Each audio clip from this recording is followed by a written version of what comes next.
This is the TheBreaker.news Podcast for the week of January 30th, 2022. I'm Bob Mackin, publisher of TheBreaker.news and host of the TheBreaker.news Podcast. Welcome to edition number 223. The Breaker is your source for news, opinion, and analysis about British Columbia issues, institutions, and influencers. Later, I'll tell you how you can support The Breaker.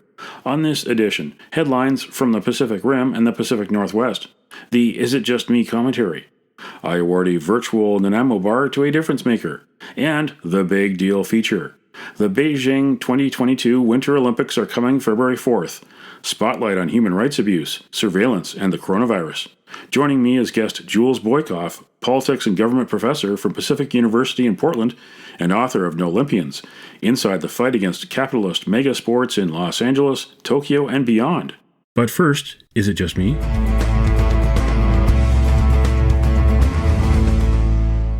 Is it just me, or have corruption and the BC Liberal Party become so synonymous that allegations of voter fraud in the leadership election are a kind of dog bites man story? There is nothing shocking to the average British Columbian anymore. BC Liberals choose their new leader February 3rd to 5th online in a preferential ballot system. TheBreaker.news revealed that managers for almost all opponents of frontrunner Kevin Falcon say thousands of Kevin Falcon's new membership sales are rife with fraud and they need to be cancelled. Rewind to 2011, when Falcon was the loser because Christy Clark's campaign cheated. Here's what candidates said during the January 18th debate. Michael Lee. Kevin, look, you know this is not about racism. You know that this is about integrity of the voting process. This is the reason why all 6 campaigns, other than yours, other than you, you're standing alone. You're the only candidate in this race who doesn't seem to care about the integrity of our voting process. You know, this is why we're at this race. It's because British Columbians have lost trust with our party. Kevin Falcon. But what you did is you created that cloud of distrust, tried to raise questions as if all these people that are excited about getting involved in the party, you put a cloud over all of them. And frankly, it's unfair to the South Asian and the Chinese communities. I don't accept that at all. Michael Lee. Let's just be clear. We've been working as the campaign teams with the party to work through to ensure the integrity of this voting process. I understand the barriers of participation. Kevin, your accusations are just absurd. They're yours. Gavin Dew. Let me first talk about this membership controversy. Look, nobody wins when the debate is whether our party is racist or corrupt. That is not going to attract anybody into our party. That's why I'm very proud to have put forward a constructive solution to make sure that we can have a leadership process that is characterized by unity and integrity and inclusion. And specifically, that is to have Elections BC oversee the registration and verification of members in future leadership races. While Gavin Dew's solution is reasonable, maybe too reasonable for the BC Liberals, it's a little bit too late. Why didn't they just push pause and call Elections BC to get a new leader in 2022 without having a cloud over the party? What do you think? Email Bob at TheBreaker.news.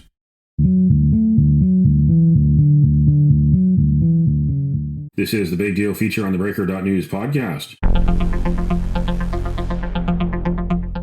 The 2022 Winter Olympics begin February 4th in Beijing. Human rights activists wonder why the Games are going ahead due to the Chinese Communist Party's abuse of Uyghurs, Tibetans, and Hong Kongers, and the threats to invade Taiwan. There are still unanswered questions about how the coronavirus that originated in Wuhan in 2019 spread around the world. Athletes have been warned about surveillance. Chinese authorities have threatened to arrest any that protest. Human rights groups say they cannot trust the IOC to protect the athletes. Joining me from Portland is Jules Bouziak, politics and government professor at Pacific University and author of several books about the industry and politics surrounding the Olympics. The newest one is No Olympians, Inside the Fight Against Capitalist Mega Sports in Los Angeles, Tokyo, and Beyond. Athletes have been told by the IOC and the Chinese government to focus on sport. Human rights organizations have advised them not to speak out because the IOC won't protect them. Meanwhile, the public in China can't buy tickets. It's up to the party to decide who goes. What kind of an environment is this for an Olympics? Yeah, that's a nice roundup there, Bob. It's great to be with you again. There's never been an Olympics quite like what we're seeing with the Beijing Games. I mean, we're talking about staging an optional sporting spectacle under coronavirus pandemic conditions in a country that is a serial human rights abuser that has long acted in ways that clash mightily with the lofty ideals that are enshrined in the Olympic Charter, and that may well be blunting the exciting zeitgeist of athlete activism that you and I have talked about before. So, and also might be blunting critical reporting because of surveillance of reporters and so on. So this is unprecedented and a very difficult situation for athletes and others to enter. It very much feels like the most transactional Olympics in recent history as well. A lot of the joy of being able to explore the area is being cut out as a possibility. And so it's just go to the Olympics, do your thing, hope you don't get coronavirus, make it through, and then head home. Very transactional. Yeah, we've got silence from the corporate sponsors and silence from the media rights holders, even though some of the media rights holders, like NBC, have telegraphed that they're concerned. They're keeping home their play-by-play analysts, play-by-play commentators. They're going to be calling it from a studio on the East Coast instead of being there in the stadiums, in the arenas. And the sponsors themselves are being silent, but they're also not quite attaching the Beijing logo to their products. Yet they're still writing those checks to the IOC. Absolutely. So we've seen full throttle pusillanimity from the sponsors. I don't think there's really any other way of talking about it. They've shown a real lack of courage in the face of China's political economic power on this front. Most of these corporate sponsors of the Olympic Games have human rights provisions in their paperwork, in their business model. And they're basically just setting those to the side for the time being so they can go continue to make a profit. Coca-Cola advertising like mad inside of China, basically doing nothing outside of China for fear of dredging up concern from people about human rights. So they're definitely trying to have it both ways. NBC, as you'll know, signed a $7.7 billion deal with the Olympics in 2014. The very next year is when the International Olympic Committee handed the Beijing Games to China. So, I mean, they probably are wondering about that purchase on a certain level and just hoping to ram through, get on to Paris, then Italy, then Los Angeles, where they probably view their skies as quite a bit more blue. But it presents a real interesting possibility, the thing you mentioned, Bob, in regards to having a lot of the announcers stay in the United States. Will that afford them more freedom to talk about the wider political context that's happening in China right now? And when I say the wider political context, that's kind of a euphemism for some of the extreme human rights abuses that we're seeing in Xinjiang province, for example, against Uyghur Muslims and Turkic ethnic groups, as well as in Tibet for years and years, as well as against democracy activists in Hong Kong. So maybe, just maybe, having the announcers safe in the United States, they'll be able to speak out about these issues a bit more freely. After all, everybody that's going to Beijing proper has to load this surveillance app, and it supposedly has to do with COVID, but of course that's a pretty convenient cover for intensified surveillance. I'm not saying that they're not trying to do their best for COVID. They definitely are. And China, it should be said, has done really well with COVID. Some 6,000 cases since it all started, deaths, that is, 6,000 deaths. I mean, I'm talking to you from the United States, Bob, where we almost had 4,000 deaths on Wednesday. So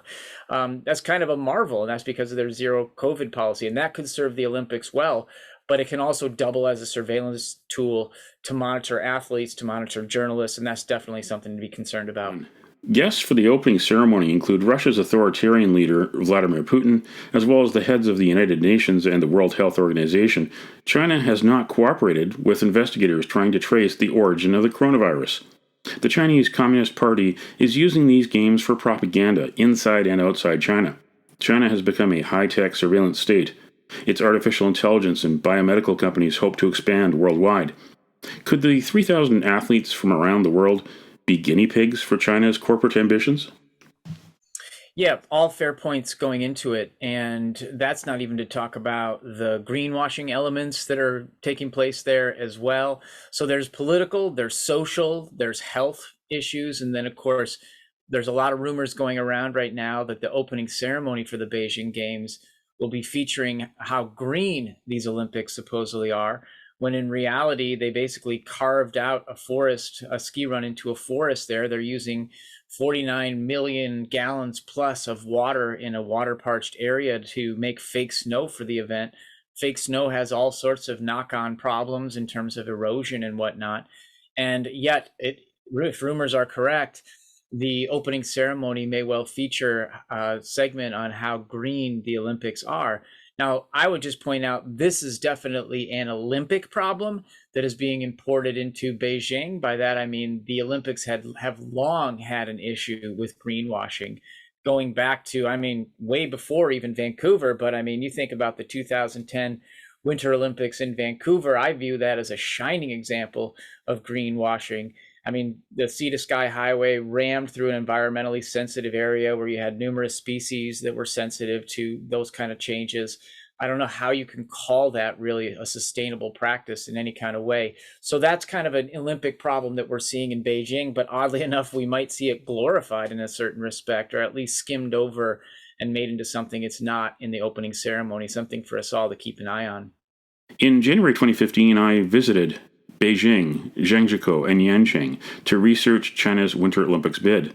The skiing, snowboarding, and sliding venues are cold and dry, and they rely almost entirely on artificial snow.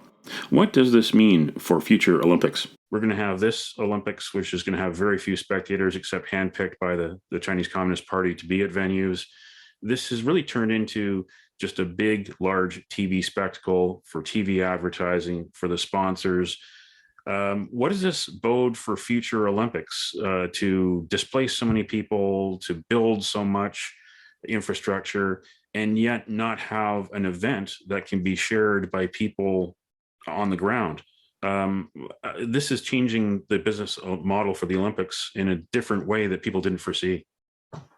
Yeah, you're absolutely right, Bob. It really is changing. And, you know, we should really pinpoint the fact that when you don't have fans in the stands, it's the local government that gets hurt by that. So in Tokyo, they were expecting to make some $800 million off of ticket sales to try to recoup the ridiculous amount of money that they spent on the Olympics, somewhere in the neighborhood of $30 billion, when initially they said it was only going to be 7.3. Well, selling tickets is a way of clawing back some of that money, certainly not all of it, but it helps a little bit. Didn't see it in Tokyo. You're not going to see it in Beijing. And you have to wonder at a certain point, because of some of the issues that you've raised and I've been talking about, whether it's the overspending, whether it's the gentrification and forced displacement of working class people, whether it is the militarization of public space or to protect the Olympic spectacle, or whether it's the greenwashing we were just talking about, that the cities around the world are really waking up to this reality. And you can't just roll into these towns anymore without activism popping up. And so I'll be really interested to see what happens if the bid gets real serious up there in Vancouver, because I saw with my own two eyes, and I know you were reporting on it at the time, Bob, there was a vociferous and well-organized opposition to the Olympics in Vancouver leading into the 2010 games. So I think that will be a tough sell to try to bring it back to Vancouver. And it really just highlights that, you know, the Olympics are an elite project. You might not even make sense at all to a lot of people in Vancouver, the idea of bringing the Olympics back. That's because the Olympics are never a grassroots project where you ask the locals in a sort of democratic fashion, do they want to have the games? I mean, Vancouver is one of the rare examples where there isn't actually a referendum, even though the spending on it was really out of whack there. But still, usually that's not what's going on. And more people are awakening to that. So if they do push this bid in Vancouver, I'm eager to see what happens with the activist scene in terms of pushback, in terms of raising a lot of these issues that were really not as well known across the globe in 2010 when Vancouver hosted as they are today. While the Olympics are on in Beijing, the Super Bowl in Los Angeles in the 2028 Olympic Stadium. And of course, all the issues that surround that, the very large multi-billion-dollar expenditure on a stadium in a very large city which has so many problems with homelessness, so many problems with poverty, yet we do have this spectacle that'll be going on during the Olympics in a future Olympic city, that at this present time still is dealing with the Omicron variant of the coronavirus, yet local officials are going to press ahead because the event is so big from a business standpoint. Mm-hmm. We're going to see a lot of interesting issues open up and evolve before our eyes in the next few weeks. especially because of the fact that there is an active and really creative group of people in Los Angeles called No Olympics LA, who have been fighting against the Olympics since 2017. And they've built up a lot of community power in Los Angeles and the surrounding areas. And they've been focusing on Inglewood, where this new stadium was built that's going to host the Olympics. I'm sorry, it's going to host the Olympics, but also going to host the Super Bowl shortly. There's been a lot of displacement of homeless folks in the area around the Super Bowl in the lead up to the game. And so No Olympics LA isn't going away. They're only getting stronger over time. They've linked up with groups in town such as Black Lives Matter. They came out of the Democratic Socialists of America in the first place, so they have a strong base. And they are fighting the Super Bowl, they are fighting the Olympics, and both of them are what we call in the United States national special security events, which allows ICE, the Immigration and Customs Enforcement, to come in and have basically free reign during the Super Bowl and also during the Olympics. So the militarization of the city is an aspect. There's gentrification happening left and right. And so, yeah, these activists are not letting anything pass by. They're going to raise all these questions in the next few weeks around the Super Bowl as sort of a preview for the 2028 LA Games. That was Jules Boykoff, professor at Pacific University in Portland and author of several books about the mega politics and mega industry surrounding mega events. What do you think? Email Bob at TheBreaker.news.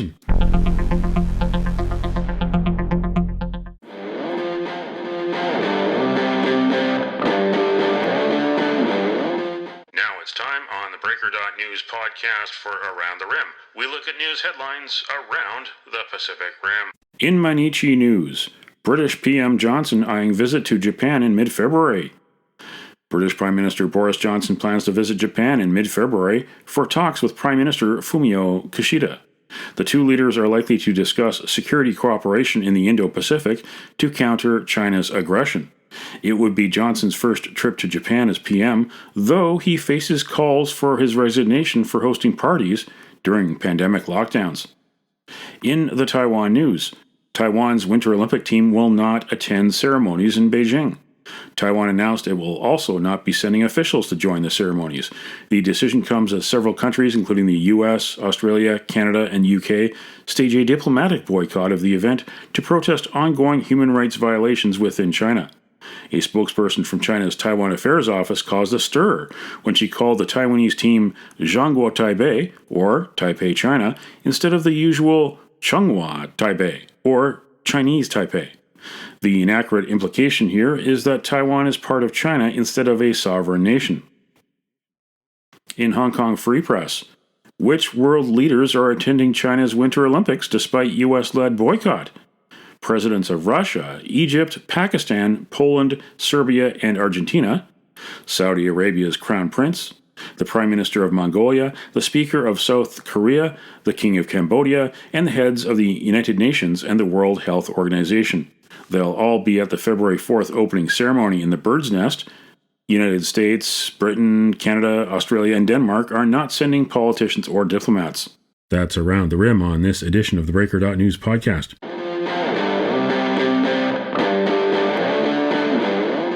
Now it's time on the Breaker.news podcast for Cascadia Calling. We look at news headlines around the Pacific Northwest. On Coin TV, Oregon's bridges in decline for 10th straight year, review says. Oregon's Transportation Department said that in 2021, 40 of the bridges it oversees were in poor condition and in need of improvements or replacing. The overwhelming majority are rated fair. Over half of the bridges in service today were designed before 1970, and ODOT said older bridges weren't designed to carry the traffic volumes and weights of larger vehicles common today. Most of the state's 2,700 bridges are now at or exceeding their life expectancy. 800 of them are more than 60 years old. On King 5, Inslee testifies in support of bill that makes spreading election result misinformation illegal.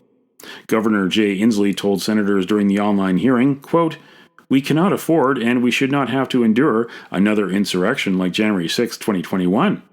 We know what powered, what fueled, and what precipitated the insurrection.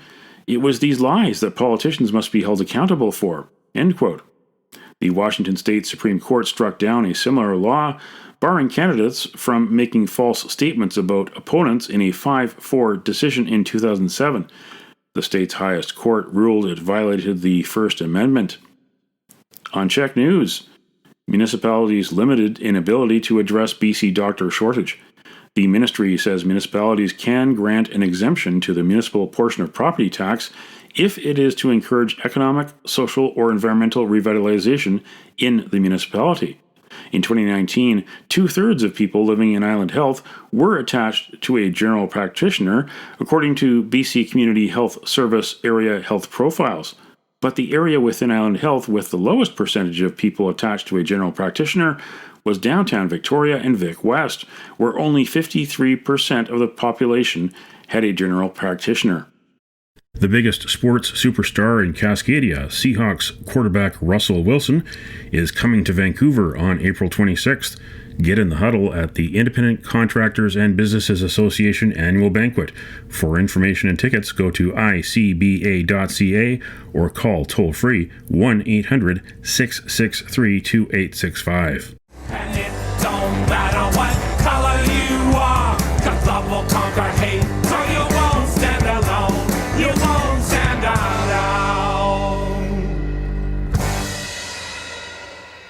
The virtual Nanaimo Bar, brought to you by Spruce Hill Contracting. Every week we end the TheBreaker.news Podcast on a tasty note by awarding the goodness of a virtual Nanaimo Bar to people making a difference. A virtual version of the province's favorite dessert bar goes this week to Jeff Bouziak, father of Lindsay Bouziak, the 24-year-old real estate agent who was murdered on the job February 2nd, 2008 in Victoria suburb Saanich. Ever since, Jeff Bouziak has campaigned to find those responsible and bring them to justice. He leads an annual walk in memory of Lindsay Bouziak. Jeff Bouziak joins me on the Breaker.news podcast. Jeff, what keeps you going? You know what really keeps me going, Bob, is the memory of my daughter.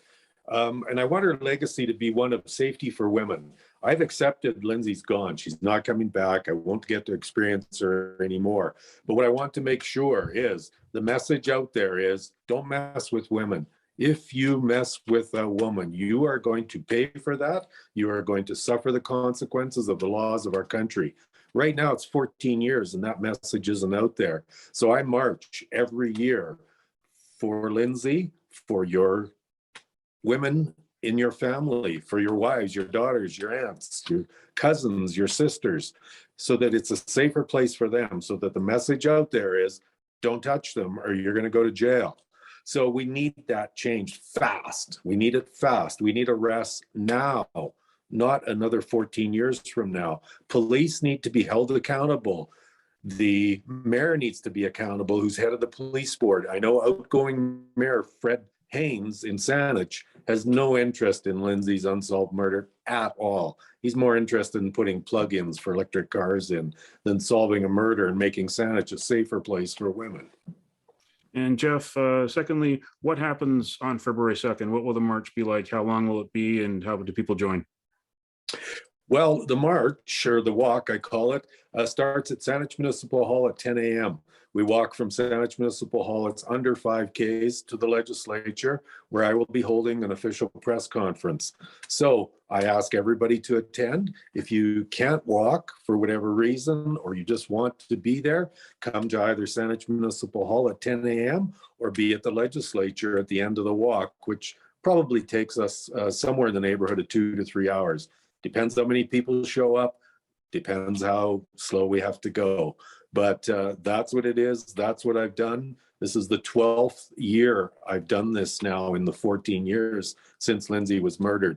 And Bob, you know, I always ask, who the hell does that? Well, I do.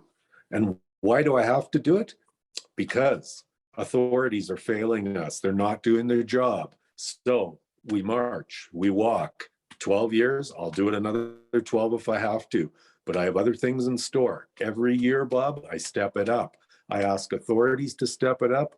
They smile at me and smirk at me. Well, I'm stepping it up this year big, so stay tuned for later news coming up this year. More information on the 2022 version of the Lindsay Bouziak Memorial Walk for Justice, go to lindsaybouziakmurder.com. If you have any clues, contact Crime Stoppers. Again, that's Lindsay, Lindsay, Bouziak, Buziak, LindsayBouziakMurder.com. You can nominate someone for a virtual Nanaimo bar. Send me an email to bob@TheBreaker.news. Spruce Hill Contracting, custom homes and renovations. Find more information at sprucehill.ca. Vaccine, vaccine, vaccine, vaccine. Because once you're dead, then that's a bit too late. I know I'm trying to be funny now, but I'm dead serious about the vaccine. I think we all want to get back to normal, whatever that is, and that would be a great shot in the arm, wouldn't it? That's it for the Breaker.news podcast for the week of January 30th, 2022. I'm Bob Mackin. Thanks for joining me. Did you know that on January 30th in 1972, 50 years ago, Bloody Sunday, in Derry, Northern Ireland, 13 protesters killed by British soldiers? Now you know. Send me your feedback. Send me your story ideas to bob@TheBreaker.news. Bookmark TheBreaker.news. You can also find us at TheBreaker.ca. Sign up for the email newsletter and get updates to your inbox. For news as it happens, follow The Breaker News on Twitter and visit TheBreaker.news on Facebook. You can support The Breaker for as little as $2 a month. For more information, go to patreon.com/TheBreakerNews. That's patreon.com/TheBreakerNews. Until next week.